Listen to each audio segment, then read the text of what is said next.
चले यार भाई थोड़ा आगे हो जाओ बस दरबार पे किड्डा तू जोरा मारियां भुल है बचा के अपने मोबाइल पर बचा के पैर पर बचा के ये कदरा शार हुई मोबाइल पर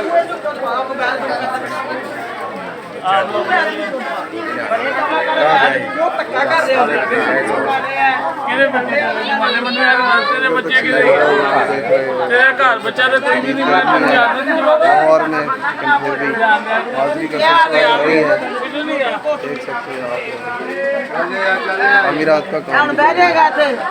जरा नोट आएगा बढ़ जाएगा ये मोबाइल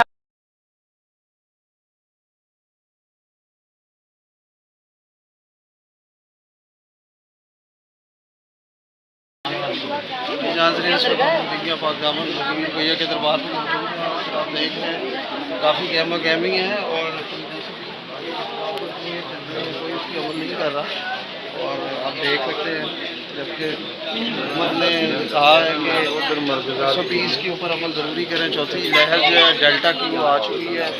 और 15 को उसके ऊपर इजलास भी होने जा रहा है। तो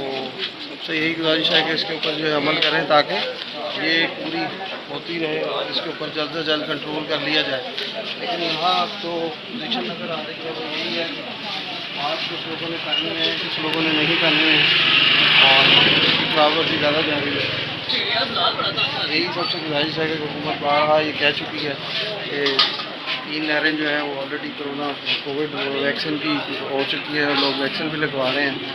और किसी जगह वैक्सीन जो है वो ज़ाया भी हो रही है। तो आप देख सकते हैं ये व्यू दिखाइएगा कुछ लोगों का तो बगैर मास्क के भी चल रहे हैं उनको भी ज़रा व्यू दिखाएँ। हमारे कैमरामैन लाल साहब है मास्क करके बैठे और उत्ते कितना चौथी लहर आने वाली बस कट कर दे। ठीक है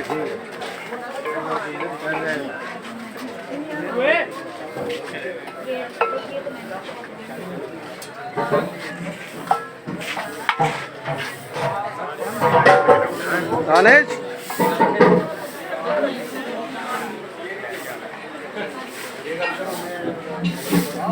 क्या हो